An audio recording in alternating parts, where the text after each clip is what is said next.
ॐ अज्ञानतिमिरान्धस्य ज्ञानाञ्जनशलाकया चक्षुरुन्मिलितं येन तस्मै श्रीगुरवे नमः।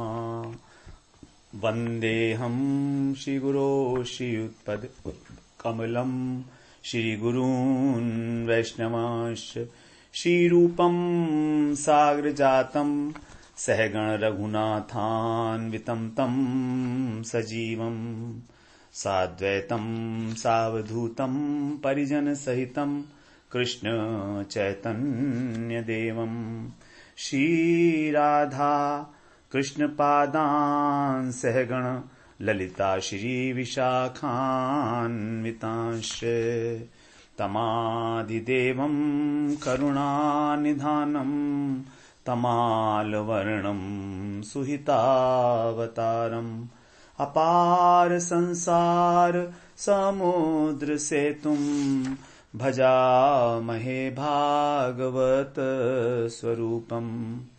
हे देव हे दैत हे भुवनैक बंधो हे कृष्ण हे चपल हे करुणैक सिंधो हे नाथ हे रमण हे नयनाभिराम हा हा कदानुभवितासि पदं दृशोर्मे। श्री कृष्ण चैतन्य प्रभो नित्यानंद श्री अद्वैत गदाधर शिवसादि गौरभक्त वृंद। हरे कृष्णा कृष्णा कृष्णा हरे हरे हरे राम राम राम हरे हरे। हरे कृष्णा। सर्वप्रथम मैं अपने गुरुपाद पद्म ओम विष्णुपाद अष्टोत्तर शत श्री श्रीमद् भक्ति वेदांत माधव गोस्वामी महाराज के चरण कमलों में अनंत कोटि दंडवत प्रणाम ज्ञापन करता हूं।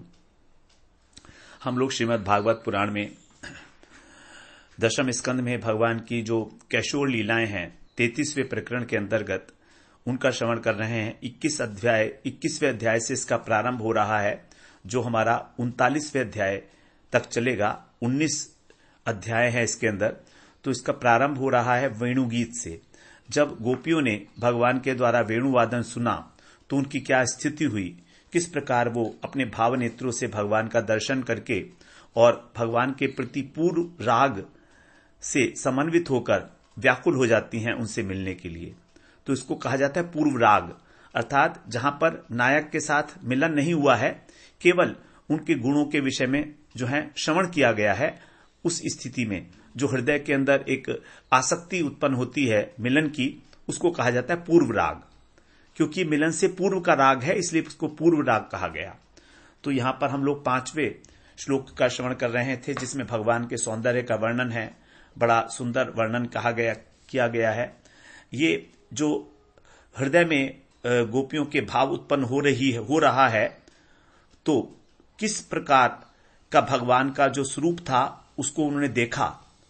तो यहां पर सुखदेव जी महाराज जो हैं सर्वज्ञ हैं और वो गोपियों के हृदय के अंदर जो भगवान का चित्र उदय हुआ है, स्फुरित हुआ है, उसका वर्णन सुखदेव जी महाराज कर रहे हैं।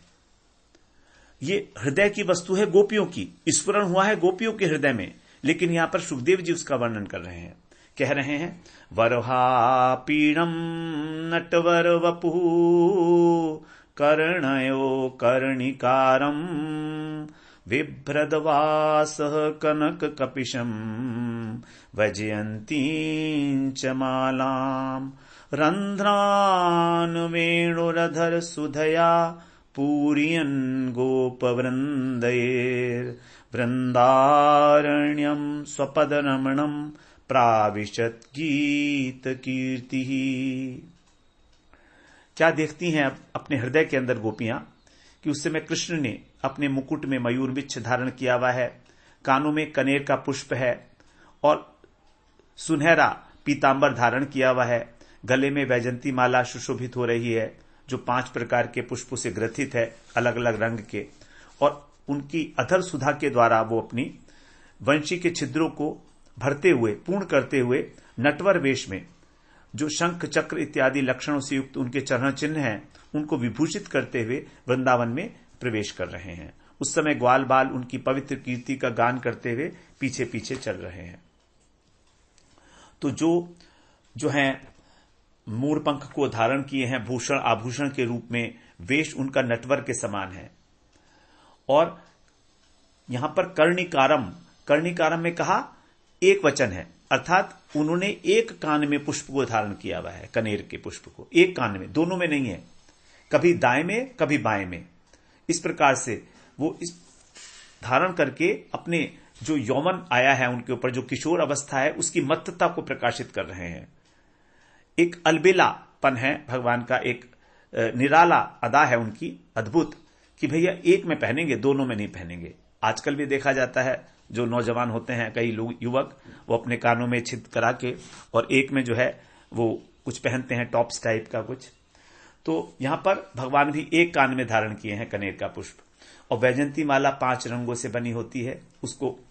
तो ये जो है अब कह रहे हैं अपनी वेणु को जो है अधर सुधा से परिपूर्ण कर रहे हैं, ऐसी उनकी, क्योंकि अधर सुधा ने ही उस निष्प्राण वेणु को भी चेतन बना दिया।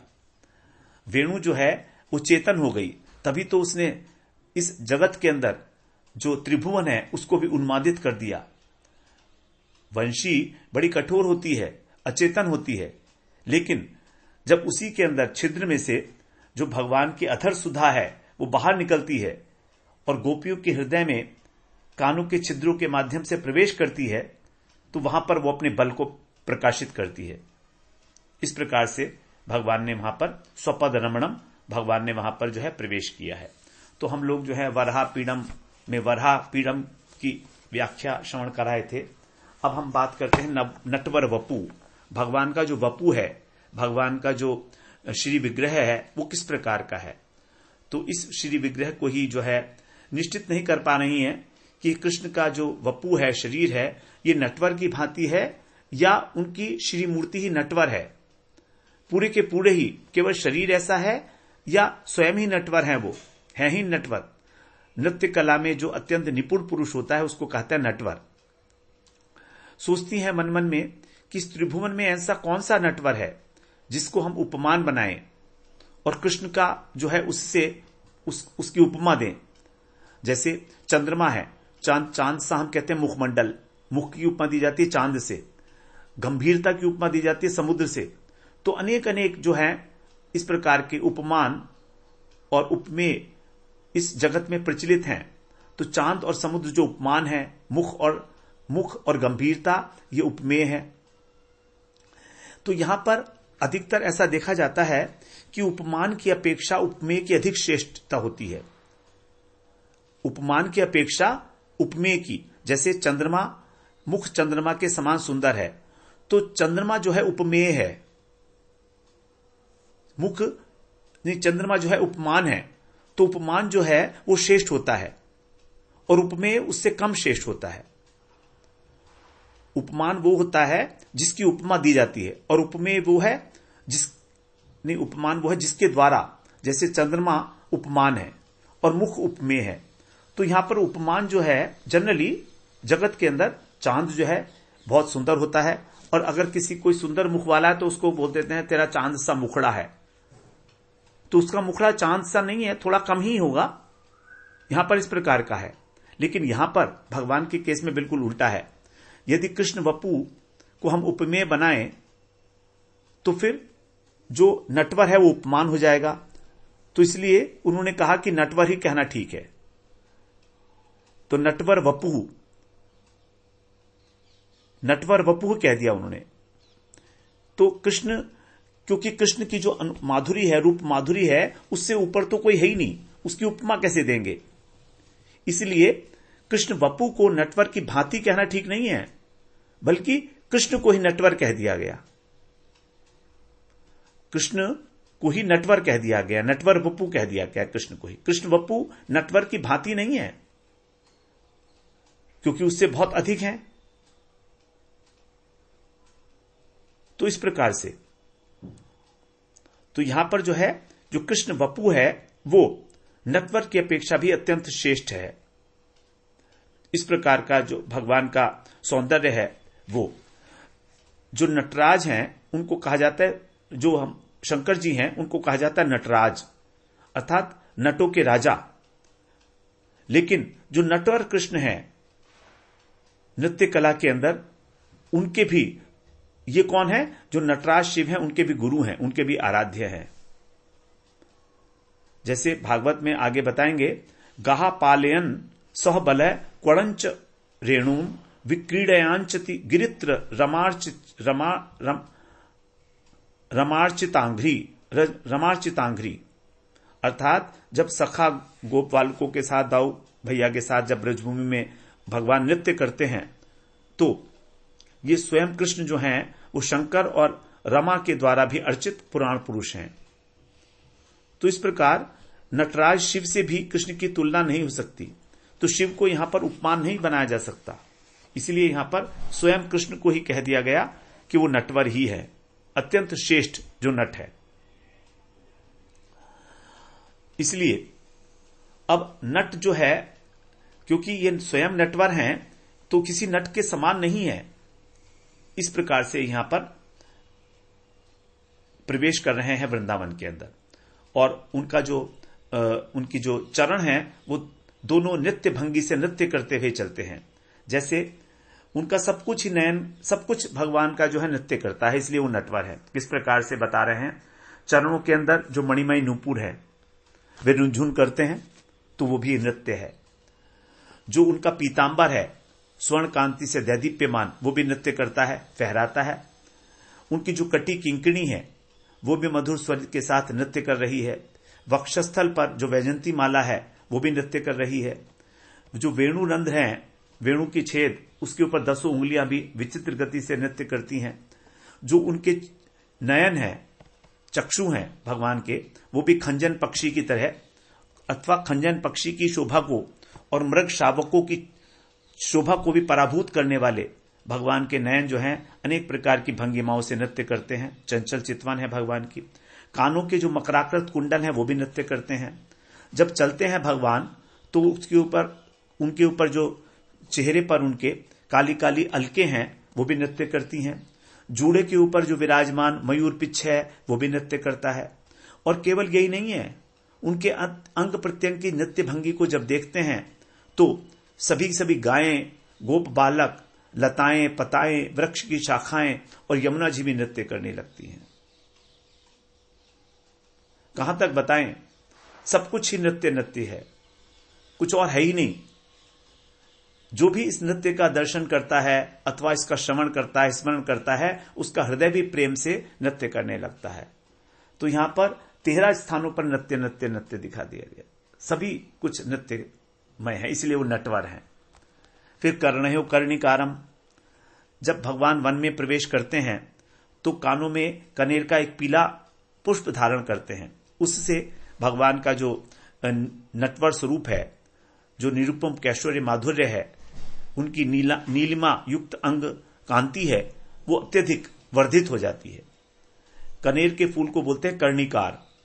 तो इसके अंदर भीनी भीनी सुगंध निकलती है, पीले रंग का है ये, और सूर्योदय के समय पूर्व की ओर जो है मुख करके प्रस्फुटित होता है।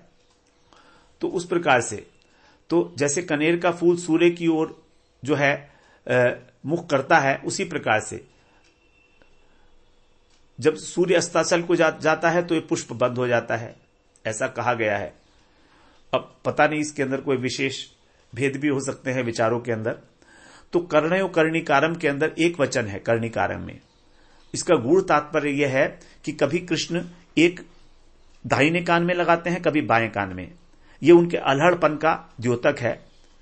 अट्टालिका के ऊपर जिस दिशा में उनकी अनुरागवती गोपियां होती हैं उस ओर के कान पर पुष्प को धारण करते हैं। तो इसलिए गोप रमणियों के प्रति उनकी प्रगाढ़ प्रीति भी इससे इंगित होती है। और ऐसा भी कहा जाता है कि उस समय गोपियों को जिधर की ओर कृष्ण को बुलाना होता था वन में, दाहिनी ओर या बाईनी ओर जहां वो जा रहे हैं, तो उस कान की ओर ही भगवान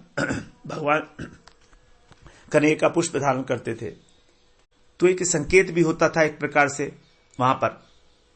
तो भगवान जो है कनेर का पुष्प धारण करके कृष्ण अनेक प्रकार के संकेत गोपियों को दे रहे हैं और उनके प्रति जो है अपनी प्रीति को यहां पर सूचित कर रहे हैं।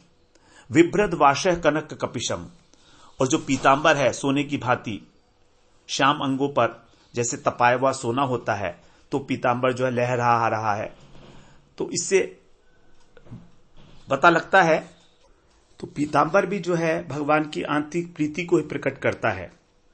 और उसके ऊपर जो है 5 या 7 पुष्पों से ग्रथित वैजंती माला है, वो वहां पर आंदोलित होती रहती है। तो इस वैजंती माला को देखकर गोपियों के हृदय में जो है नित्य नए नूतन भावों की जो है हिलोरें उठती रहती हैं। फिर रंध्रान वेणो दधर सुधया, और भगवान इस प्रकार से जब वृंदावन में प्रवेश करते हैं तो अपनी अधर सुधा से वंशी को परिपूर्ण करके उसको छिद्रहीन करने की चेष्टा करते हैं। वंशी जो है भगवान की नित्य संगी है, तो नित्य संगी का मतलब है कि इसका निश्चिद्र होना उचित है, क्योंकि भगवान का जिसको संग मिलता है कृष्ण का, उसमें कोई छिद्र रह जाए ये तो बड़े क्षोभ का विषय होगा, उसमें कोई कमी रह जाए। तो भगवान जो है कृष्ण अपनी नित्य संगी वेणु को निश्चिद्र कर रहे हैं, इस प्रकार से उसको अपने अधरामत से पूरा कर देते हैं और अपनी अंगुली के द्वारा जो है वेणु के छिद्रों को रोकते हुए और बिंब फल की शोभा से जो को पराजित करने वाले, क्यों बिंब फल की शोभा की उपमा दी गई है भगवान के अधरों को। अधर और ओष्ठ, नीचे वाला जो होता है उसको अधर बोलते हैं, ऊपर वाला ओष्ठ। तो अधर जो होता है नीचे वाला, उसी के ऊपर भगवान रखते हैं ना वंशी को, तो उस अधर पल्लव पर ही भगवान जो है उसमें रखकर और हब जो है संचार करते हैं अपनी फुफकार का, इस प्रकार से फुफकार का प्रदान करते हैं उसमें। तो इस प्रकार से जो है अधरामरत से, जब वो अधरामरत वंशी के छिद्रों से निकलकर और नादामृत में परिणित हो जाता है, भगवान के अधरों से स्पर्श वायु जब उस छिद्र से निकलती है तो नाद रूपी अमृत बन जाती है। और उस नाद से, मधुर नाद से जो सूखे हुए वृक्ष हैं वे भी पुष्पित हो जाते हैं, पल्लवित हो जाते हैं, शिलाएं द्रवीभूत हो जाती हैं। यद्यपि वेणु में कोई विकार नहीं होता, उसके अंग जो हैं वो द्रवीभूत नहीं होते, लेकिन वो वृक्षों के अंगों को द्रवीभूत कर देती है, उसमें से मधुर जो है टपकने लगता है।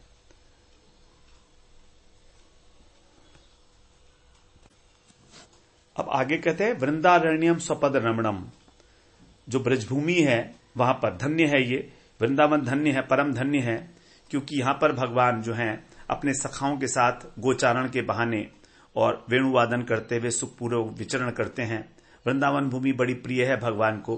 बाहर से भूमि कठोर प्रतीत होती है, अनेक अनेक प्रकार के छोटे छोटे पत्थर हैं, कांटे हैं, लेकिन ऐसा होने पर भी कृष्ण के चरणों के लिए बड़ी सुखकर है, क्योंकि यदि ऐसा नहीं होता तो भगवान यहां पर जो है इस भूमि को कृतार्थ क्यों करते। इससे बड़ा प्रेम है भगवान को वृंदावन से, ये धाम है भगवान का। सभी स्थानों पर भगवान जो हैं गरुड़ इत्यादि की पीठ पर और सिंहासन पर विराजमान होते हैं और उनके चरणों के अंदर जो है मणियों से बनी हुई पादुका रहती है। कभी भी नंगे पैर नहीं चलते हैं भगवान, लेकिन यहां पर वृंदावन के अंदर भगवान यहां पर नंगे पैर से उन्मुक्त चरणों से पैदल विचरण करते हैं। इसीलिए यहां की जो भूमि है वो भगवान के चरण चिन्हों के सुशोभित हो गई है। ध्वज, ब्रज, वज्र, अंकुश, कलश इत्यादि जो चिन्ह हैं उनसे सुशोभित है। बड़ी महिमा है वृंदावन की, तो इसको तो गोपियों ने बड़े विशेष रूप से गाया है। अब आगे कहते हैं गोप वृंदई कित कीर्ति कीर्ति, जो भगवान के सखा हैं वे उनको चारों ओर एक मंडलाकार रूप में घेर कर उनके साथ साथ चलते हैं और साथ ही साथ उनकी जो वेणुवादन की कला है, उनके जो पराक्रम है भगवान के, उनकी जो लीलाएं हैं, उनकी जो उदारता है, उस सब का वर्णन करते हुए साधु साधु उनको भूरी भूरी प्रशंसा करते हुए उसको वहां पर वो चलते हैं। तो यहां पर जो रूप गोस्वामी पाद हैं उन्होंने वंशी ध्वनि का एक विचित्र प्रभाव बताया है। वो बता रहे हैं कि जब कृष्ण वृंदावन में प्रवेश करके वंशी की तान छेड़ते हैं तो क्या क्या होता है। नंबर 1, जो मेघ हैं वो रुक जाते हैं। जो गंधर्व श्रेष्ठ संगीत के आचार्य हैं तुम्बुरु, वे आश्चर्यचकित हो जाते हैं। सनकादिक जो ब्रह्मा जी के मानस पुत्र हैं उनकी समाधि टूट जाती है और सृष्टिकर्ता ब्रह्मा जी अत्यंत विस्मय को प्राप्त हो जाते हैं। जो सुतल लोक में रहते हैं बलि महाराज, उनके हृदय में अनेक प्रकार की कामनाएं उत्पन्न होकर उनके चित्त को चंचल कर देती हैं और पृथ्वी को धारण करने वाले जो शेष नाग हैं उनका मस्तक घूमने लगता है। इस प्रकार ये भगवान का वेणुनाद पूरे ब्रह्मांड में उथल पुथल मचा देता है और इस त्रिलोकी में व्याप्त हो जाता है। इस प्रकार का जो वेणुनाद है सभी प्राणियों के मन का हरण तो करता है और जैसा जैसा कृष्ण के साथ जिसका संबंध है, जो उस संबंध के अनुरूप ही उनके हृदय में उन भावों की स्फूर्ति कराता है और उन भावों की धीरे धीरे वृद्धि हवा उनको पराकाष्ठा की ओर, चरम सीमा की ओर ले जाता है। इस प्रकार जो है, जिन लोगों का कृष्ण के प्रति सख्य वात्सल्य भाव है, कोई संबंध नहीं है, उनके हृदय में केवल वेणुनाद ही सुनाई देगा और उनको किसी प्रकार का भाव नहीं उत्पन्न होगा। तो इस प्रकार वो भी जो है मुग्ध हो जाते हैं बिना भाव के भी। लेकिन जिनके हृदय में भाव है, सख्य भाव, वात्सल्य भाव, मधुर भाव है, वे तो जो है उनके हृदय में तो इस भाव सिंधु के अंदर उद्वेलन होने के कारण अत्यंत व्याकुल हो जाते हैं और न जाने उनकी क्या अवस्था हो जाती है। अनेक प्रकार की जो सात्विक भाव हैं वो उनके हृदय में उत्पन्न हो जाते हैं। और गोपियों की तो बात ही क्या करें। जब इस प्रकार उन्होंने इस मधुर ध्वनि को सुना तो वो कृष्ण मिलन की उत्कंठा से अत्यंत बेचैन हो गईं। अब अपने हृदय की भावनाओं को थोड़ा संतुलित करने के लिए, उनको संभालने के लिए, थोड़ा कम करने के लिए उन्होंने अवित्था भाव का अवलंबन लिया। अब अवित्था भाव में क्या होता है कि हम अपने जो भाव हैं उनको तो छिपा लेते हैं और कुछ दूसरी सी बातें करते हैं। अपने भावों को छिपाने की व्यर्थ चेष्टा करना, यही है अवित्था। तो जो है अपने भाव को छिपा रही हैं और केवल चर्चा कर रही हैं किसी बात की, वेणुनाद की चर्चा कर रही हैं। अब चर्चा करते हुए भी जो हृदय का भाव है वो तो है ही, तो कंठ उनका अवरुद्ध हो जाता है, मुख से शब्द नहीं निकलता है और केवल एक दूसरे की ओर निर्वाक दृष्टि से देखती रह जाती हैं, कुछ कह नहीं पाती हैं। तो भागवत में बता रहे हैं अनेक स्थानों पर भगवान की शोभा का जो वर्णन है उसका हम लोग श्रवण कर लेते हैं। 3 स्थानों पर विशेष रूप से भगवान की शोभा का अद्भुत वर्णन है। सबसे पहले लोक पिता जो ब्रह्मा जी हैं उन्होंने भगवान की शोभा का वर्णन किया है भागवत में, हम लोग जिसे श्रवण कराए हैं 10वें स्कंद के 14वें अध्याय के पहले श्लोक में। ये पहला जो है भगवान के स्वरूप का वर्णन है बाल लीला में। कैसे है? नौमीड्यते भ्रवपुषे तड़िदंबराय गुंजावतंस परिपेच्छल सन्मुखाय वन्यस्रजे कवलवे त्रिविषाणवेणु लक्ष्मश्रिये मृदुपदे पशुपांगजाय। ब्रह्म मोहन लीला के पश्चात जब भगवान की स्तुति कर रहे हैं ब्रह्मा जी, तब पहला श्लोक है, हे प्रभु आप ही ईड्य हैं। ईड्य का मतलब स्तुति करने योग्य। इस पूरे ब्रह्मांड में एकमात्र आप ही स्तुति करने योग्य, स्तवनीय हैं। हे ब्रजेंद्र नंदन, आपका जो नव जलधर मेघ के समान ये वपु है, इस पर विद्युत की भांति जो पीतांबर झिलमिला रहा है उसकी अपूर्व शोभा है। कानों के कुंडल गुंजा के, गुंजा की माला भी होती है, तो भगवान ने यहां पर गुंजा के कुंडल अवतंस का मतलब होता है कुंडल, उनको धारण किया है।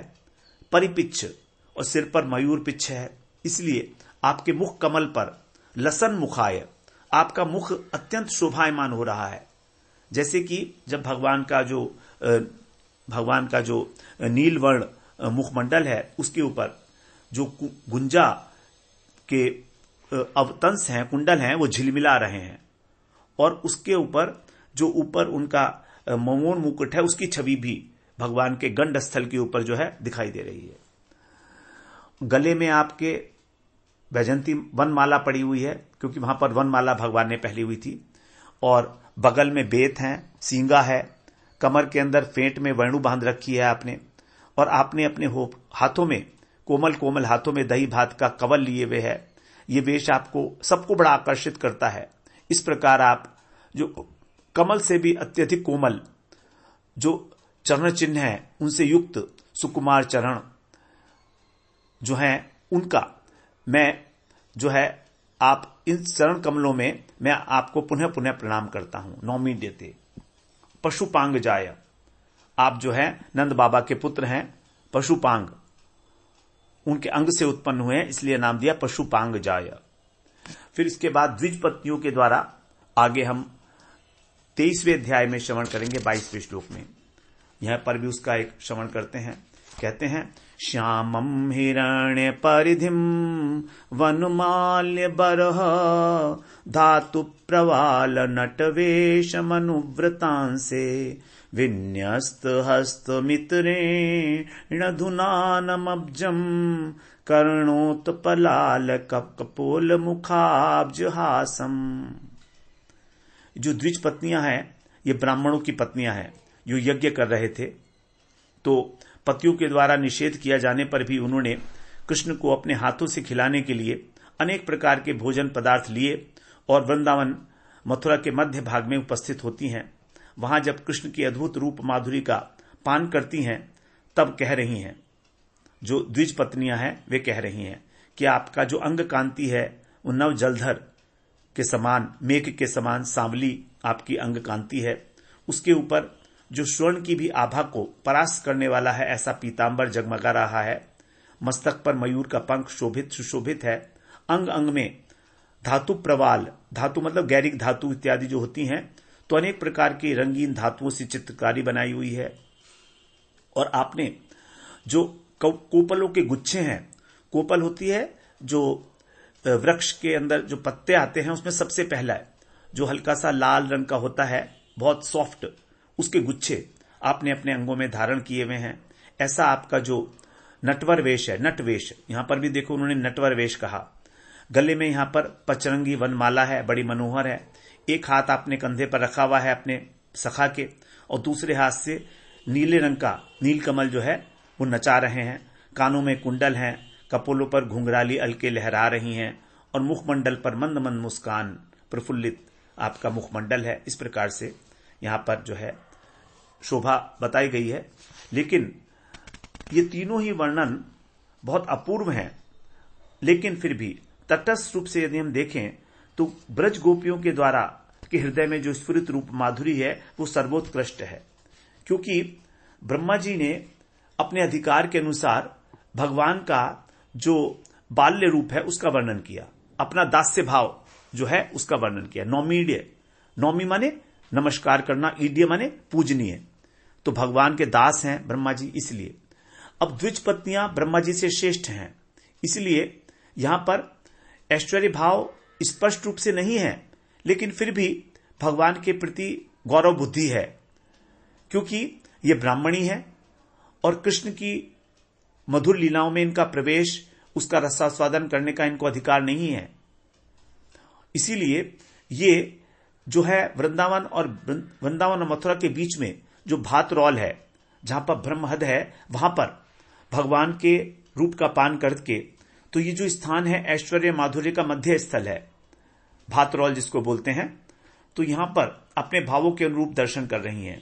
तो हो सकता है कभी अगले जन्मों में ये गोपियों के अनुगत्य में योग माया की कृपा से गोपी जन्म प्राप्त करें, इनको सौभाग्य मिले, लेकिन इस समय इनका भी कृष्ण की जो माधुर्यमयी लीलाएं हैं उनमें प्रवेश नहीं है।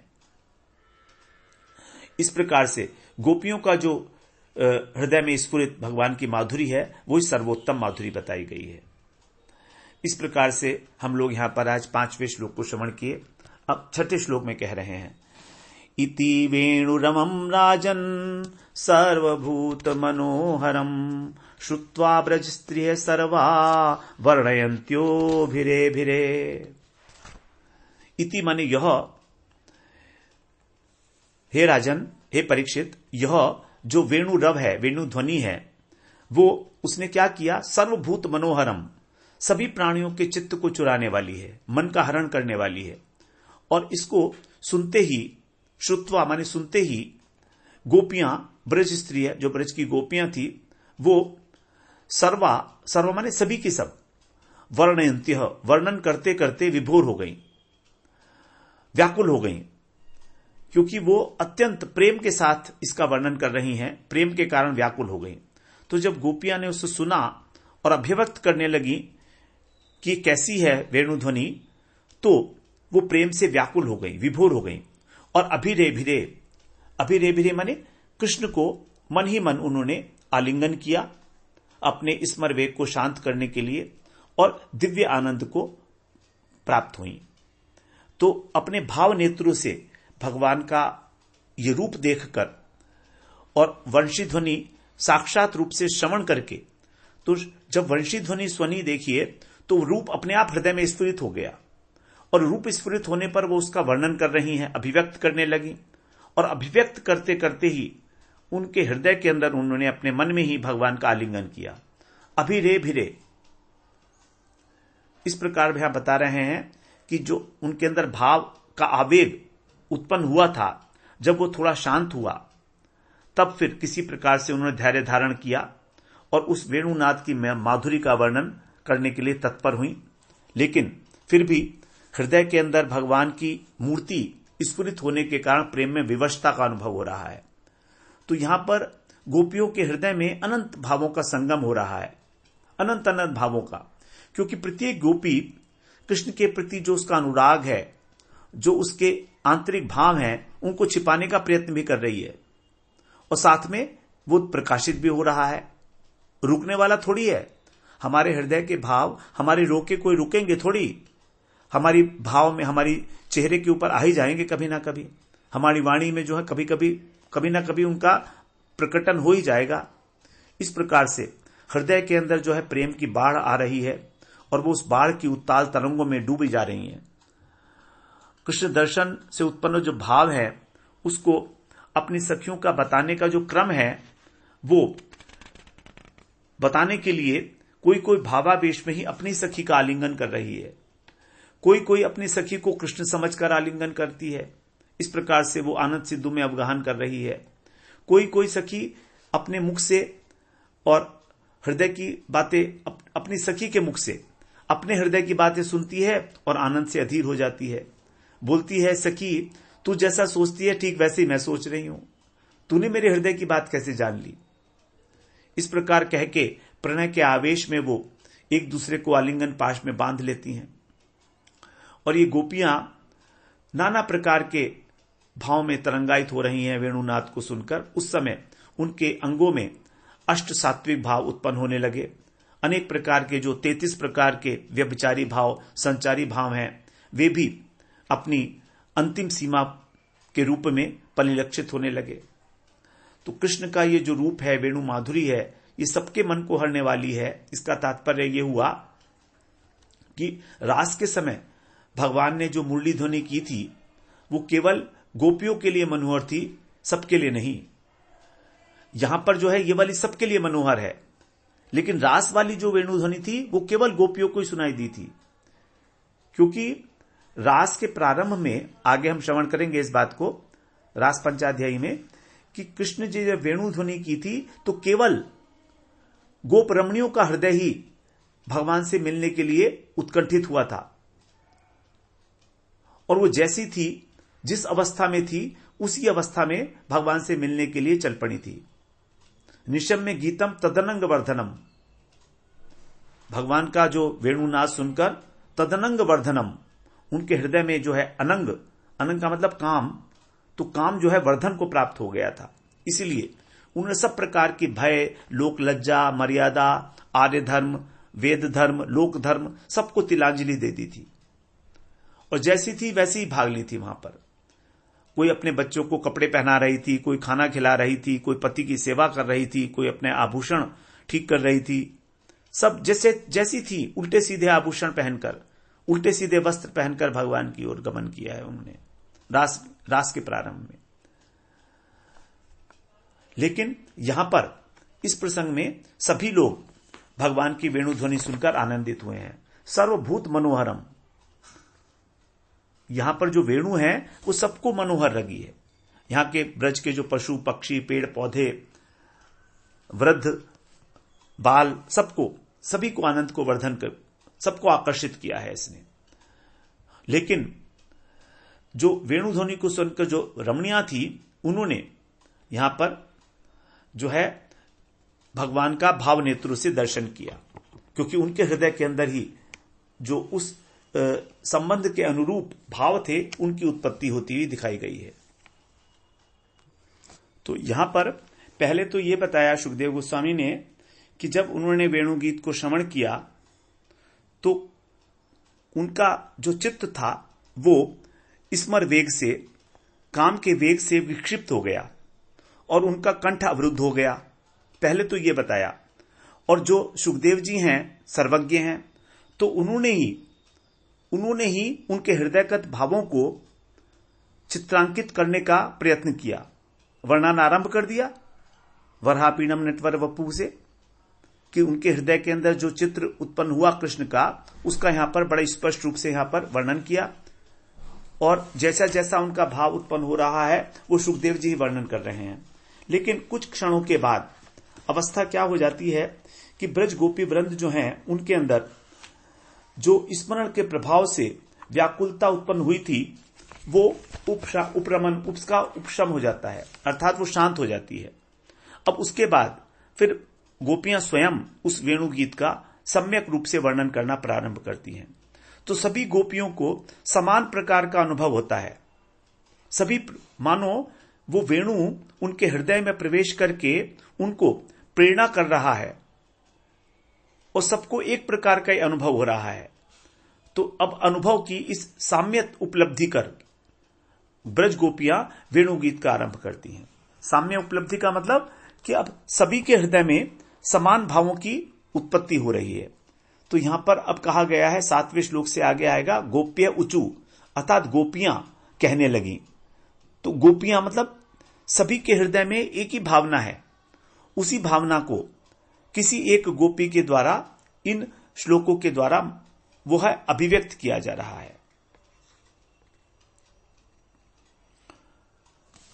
तो अथवा ऐसा समझें कि गोपियां एक दूसरे से ये बात कह रही हैं, एक दूसरे से ये बात कह रही हैं।